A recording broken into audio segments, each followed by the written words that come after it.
Well, happy Valentine's Day, Friday edition, orange and blue today. Andrew Mason, I love doing this show. How about you? I love doing this show as well. I think Sean Payton loves Darren Rizzi, at least from a professional sense, his new special teams coordinator. Yes. But there are some draft prospects out there, some viable prospects, who I think do not love the powers that be that are involved with the scouting combine. Yes. NFL Combine list is out. Andrew Mason and I will be there in Indianapolis in a little bit over a week. How's it going, everybody, on a Friday, Valentine's Day edition? So when we go there, we're going to see plenty of players. We're going to see some of our favorites, though, Mace, that were not invited. And listen, just because you go to the Combine doesn't mean you can play and you're totally going to make it. And just because you miss the Combine doesn't mean you can't play. Philip Lindsay, might have heard of him. Real good example. Philip Lindsay, Chris Harris Jr. Whew. It's going to be in the Ring of Fame at some point. Whew. Yeah. There's talent to be had among those who aren't invited to the NFL Scouting Combine every year. This year, it's 329 players. And, so that when you compare that to the number of draft picks, which is always in the 250s, it's always, you can say, oh, well, that means you're not good enough to be drafted. No, it's a very inexact science. Inevitably, you're going to have 100 or so players that go to the Combine that don't get taken. And then you're going to have a bunch of players that aren't a part of the Combine that do get drafted, or end up being priority undrafted guys like Philip Lindsay back in 2018 and working out. And then you have a player like Montreal Washington who was invited to the Combine, or who was not invited to the Combine in 2022, and the Broncos still drafted him, but that didn't work out. Yeah, sometimes it does, sometimes it doesn't, but we've seen some guys. I'll tell you what else we love, Mace.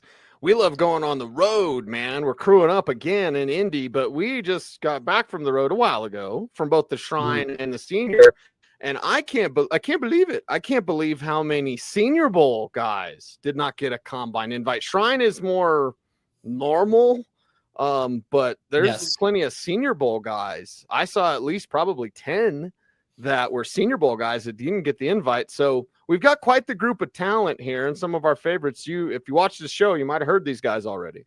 I mean, just to go over some of the Senior Bowl snubs from the Combine, you're thinking of Danny Strogow, the edge rusher from Minnesota. You're talking about Willie Lampkin out of North Carolina offensive lineman. The thing with Lampkin, of course, is he's small. Like he's very effective at the college level, but you wonder if when they were making that list, they said, 255 pounds, not going to have him at the Combine, right? I mean, yeah. You had Jamal Pritchett, who, looks like he projects as a pretty nice slot receiver out of South Alabama. He was at the Senior Bowl. He didn't get the invitation either. And of course, you go through the CU Buffs who were at the Shrine. And of course, the big story was they all went to the Shrine rather than the Senior. And then you've got three guys from CU, Cameron Solomon Craig, Will Shepard, and of course, Shiloh Sanders, that didn't get Combine invitations. I will say I was a little surprised on Shepard. I can't say that I was surprised on Shiloh Sanders not getting a Combine invitation. Right. He'll get a camp invite. He'll be maybe a late round pick or undrafted guy, and we'll root for him. We'll see what he can do. The Shepard one is not on my top surprises, Mace, and not on my 3 Combine snubs the Broncos should consider. But I'll tell you this: if they picked up Will Shepard, late round or undrafted, I would not be against that whatsoever. And Shepard is a standout player who I feel will get drafted and honestly should have been at the Scouting Combine. Yeah, and I wonder if maybe he got hurt. Like, it's funny. You wonder if he got hurt because he didn't have a great Shrine Bowl set of practices. I mean, certainly like Jonte Westerly, clearly I thought was the best of the 3, followed by Jimmy Horn Jr. But Shepard did make some plays. That being said, as we get into the 3 snubs that the Broncos maybe should have on their radar, in the case of all 3 of them, these were players who did stand out at the Shrine and didn't get invitation, to the point where in all three cases, this is not just you and me talking. You go around a lot of draftniks around the country, and these lists that you see of the snubs, these three names are on pretty much every list that you see because they jumped out so much. Or in the, take for example, we're going to get into a tight end now at Auburn, Rivaldo Fairweather, somebody who's got just has got an absurd set of measurables that yield traits that should project well to the NFL, and yet he's going to be watching from a distance at the combine and focusing on his pro day next month. Yeah, and let's start with Fairweather since you brought him up, Mace, because the combine is about measurables. Yes. It is about, 40 time and 3-cone drill and vertical leap and broad jump and bench press and all that. But when you're Fairweather and you have, I saw your tweets about it, and you tweeted out one of our clips from him from this show of like, hey, he's got that wingspan, man. Longest wingspan of any receiver or tight end in this class, and he's not at the combine. That's a mistake. Yeah, and maybe not this class because we'll get the measurements coming out of the combine, but we've seen the measurements from the Shrine Bowl and the Senior Bowl, and he, of all the tight ends and receivers, he's got the longest wingspan. I mean, and as we saw watching him out there in Texas, he knows how to use that wingspan as well. That's the thing. It's not. It's one thing if you've got this. It's nearly an 83-inch wingspan, which is pretty absurd, and it actually makes up for the fact that he's a little over 6'3" in height. He's not 6'5", 6'6" like some of these tight ends, but he's got the longer wingspan, the longer arms, so that compensates for that a bit. And yet, the way they were using him at the Shrine was trying to find out more about him. That his length was such that when he lined up at fullback, which they did do at the Shrine, clearly it's one of those things where scouts were asking the coaches at the Shrine, okay, we want to see him. Let's get a look at him in these snaps. It does look a bit awkward for him at fullback because he has this extreme wingspan, and he's got to kind of, as he told us, he's got to focus on kind of getting his body low and he's got to do that more consciously than, say, a traditional fullback, the type of which you see with Michael Burton on the Broncos. Fullbacks are usually squat, obviously, and Rivaldo Fairweather is the exact opposite of that. He is long. Yes, he's got a basketball skill set, and correct me if I'm wrong, didn't he say he patterned some of his game after Vernon Davis?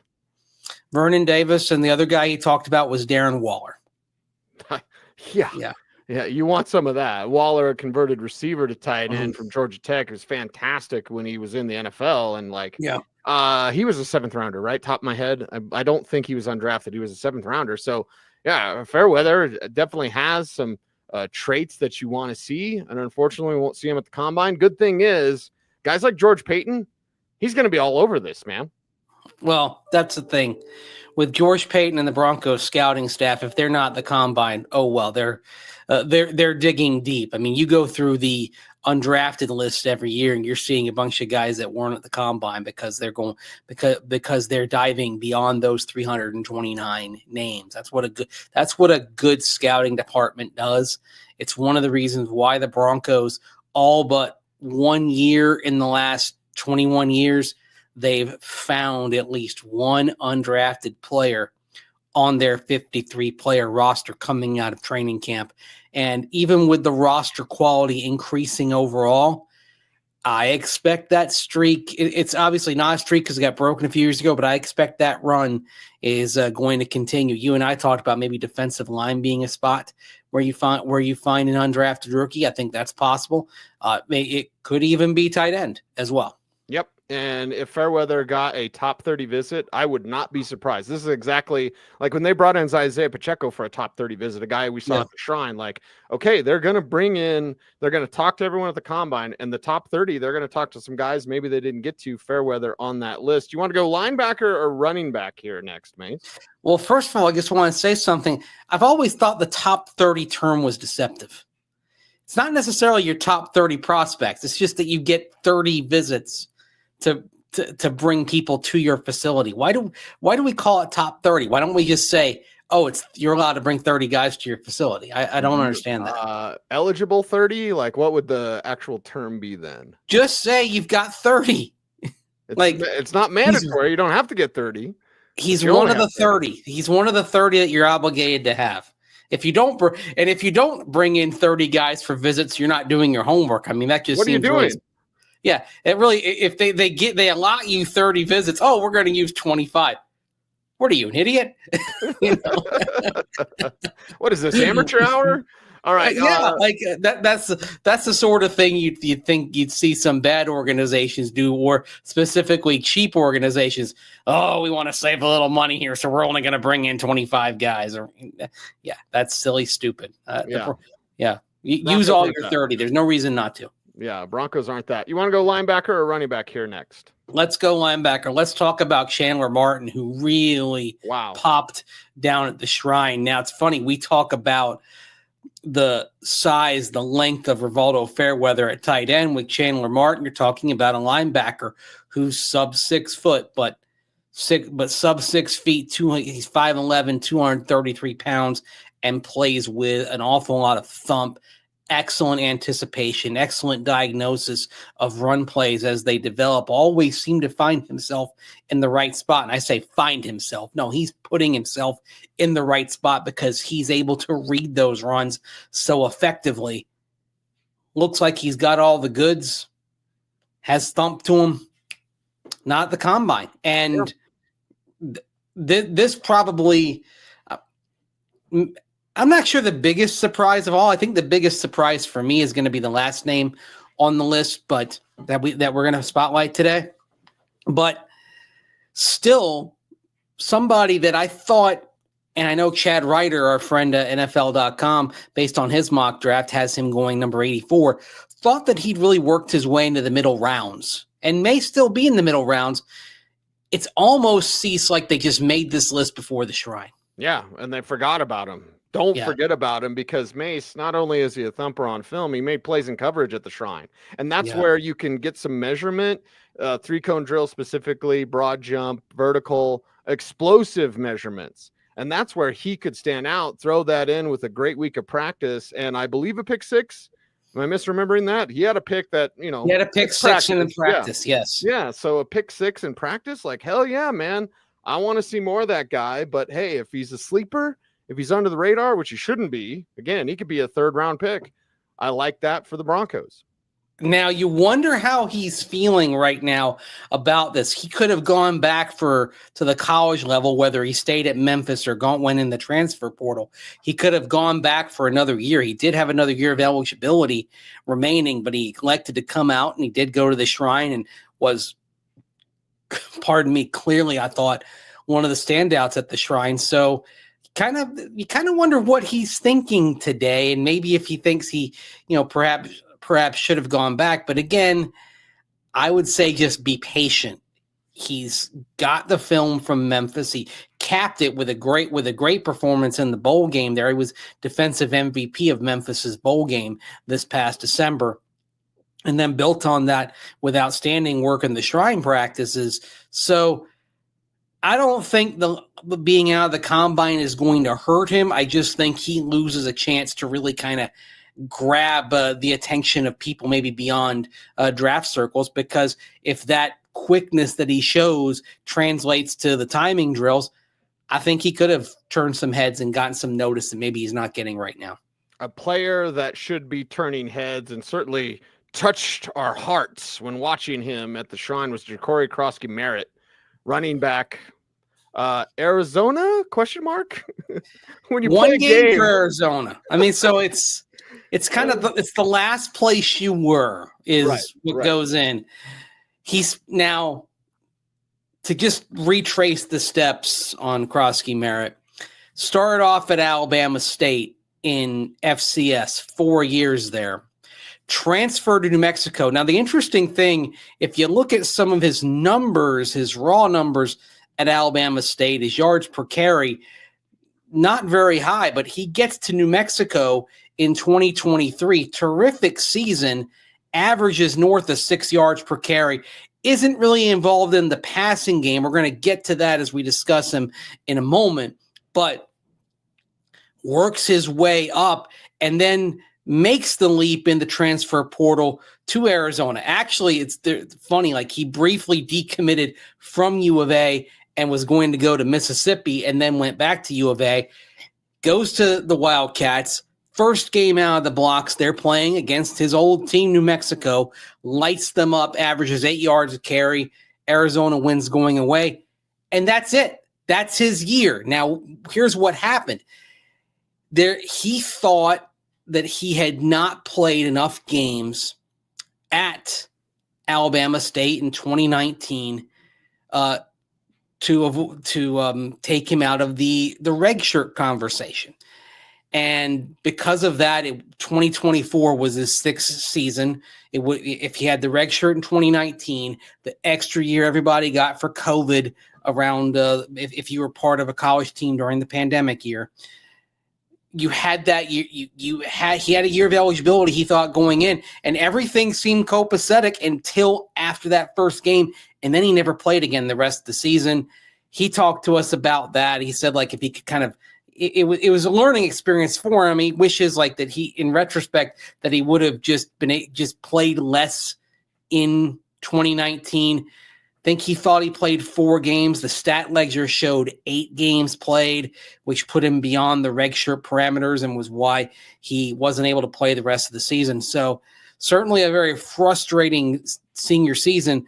But when Jakori Merritt got out there at North Texas last month, looked incredibly fresh, looked incredibly agile, read the creases as they opened, was quick to burst through. Best running back on the field, and I would say probably in the top 3 running backs overall that we saw when you take both the Shrine and the Senior Bowls and put them together. Yep, he's a to and through guy, and to me, Mace, that means the patience to get to and then burst through. You got to have both. Some guys overrun it where they're right there before the crease is developed, and it's like you're too soon. And some guys are so patient, they wait, and then the crease closes. It's like you're too late. You have to be a to and through guy. And certainly JCM is that. Yeah. Are you concerned at all about his age in any way? Because he's going to be 24 years old by the time he either gets drafted or signs with a team. Well, it is Valentine's Day, and I will say this lovingly. It ain't love, man. Like, I need a running back for 4 years. Yeah. Can you get 4 years out of him? And I hate to sound cruel or cold or whatever, but that's just the way this game is. Like, he's a running back. Get like 4 years out, and hopefully he gets his vested veteran stuff.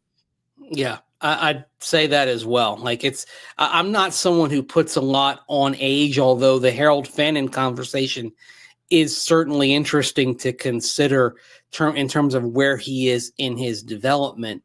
But at running back, you're not looking past that first contract ever. And certainly when you talk about JCM, who I think ends up settling somewhere in day 3, I think he settles somewhere between round 4 and round 6 when all is said and done. The thing that I think he needs to do when he gets to work out with teams individually, and he did some of this at Shrine Bowl practices, is he's got to be more involved with the passing game, because that was something, especially in that breakout year at New Mexico, the Lobos didn't really involve him in the pass game that much. Yeah, and that's where the combine, you could at least get him in front of scouts again and see how he catches again. So either way, we'll be fine, Mace. We'll be fine. Oh, well. Yeah. Let's get to the Darren Rizzi conversation before we wrap up today's program. You already wrote about it at denversports.com. Not really a surprise when all of us would get questions about why aren't the Broncos hiring a special team? They're waiting for Darren Rizzi. So now they got him, Mace. Shocker. Well, and then you remember a couple of years ago when they waited to announce their coaches until, toward the combine, right? And everyone was freaking out, like, people need to calm down on this sort of thing. They're fine. They know who they want. They know what they're doing. It's gonna be okay. The funny thing is, I actually think sometimes Sean Payton holds him back to kind of mess with the media a little bit, but I mean, I can't speak for everyone else. I'm fine with it. It's more, I'm in the media. I'm fine with it. Take your time, whatever. You're not playing a game on Sunday. You're playing your first game in September. I mean, we are more than 6 months out from week 1. We are probably right around 5 months, a little more than 5 months out from the first day of training camp. It's okay to not have all the I's dotted and T's crossed. And certainly the Broncos have some other coaching hires to make here to get, you're going to need a new tight ends coach with Declan Doyle moving on to Chicago, and you're going to need to fill out the special teams staff as well because Chris Fangio, of course, moved on to the Jets. Will you replace Johnny Moe as well? Well, that's interesting because you brought in Pete Carmichael last year, so you had an extra coach around. You sort of had a surplus of offensive coaches, specifically coaches involved with the passing game. I think that just may be as simple as transferring some of Johnny Moe's responsibilities onto Pete Carmichael as he comes back for another year. Okay. All right, Mace. Let's wrap up today's show and get to real our quick though. weekend. First thing, before we go, I got a stat to share with you on Darren Rizzi. I mean, there's a reason why Sean Payton wants him. Went back through PFF's special teams rankings over the years, and the special teams rankings, Darren Rizzi's special teams have ranked in the NFL's top 10 8 times in the last 12 years, including 4 times in the top 5. Actually, one of the exceptions was this past year when he spent part of the season as an interim head coach. But that is pretty good work for Darren Rizzi. Pretty good there for Rizzi. And yeah, the pressure beyond Katwika and company had a good unit, and Rizzi can continue that. I don't think there's any sort of step down, and I'm not worried about the pressure of like, is special teams going to be a problem again for the Broncos? No. Simple answer. I'm curious as to what happens at punter because you have an expiring contract with Riley Dixon. Get your stopwatch ready. I love that you were mad at the Shrine because the ceiling was so low they couldn't punt. I know. You're like, I don't have my stopwatch out because they can't punt. Yeah, and then one of the punters down at the Senior Bowl was just terrible. I'm not even timing this. Yeah, it was because it was just like low line drive. Like, oh gosh, this guy's no good. Yeah, not great, Bob. Not great at all. But this show, this audience, great, and thanks for choosing us. Oh, it's one of my favorites. The Ralph Wiggum, Lisa Simpson Valentine's Day episode, and had a locomotive on it. Correct? Yes. Yes. Yeah. There you go. They choose us, Mace. We need their help from choosing us. And how can folks help us out on YouTube? Like, comment, share, subscribe, hit that notification bell. Ding. So that you never miss vid. That's right. He's Andrew Mason. You follow him on all the socials at Mace Denver. I'm at Cecil Amy saying OBT's BFD. Thanks for watching. Stay tuned. Stay frosty.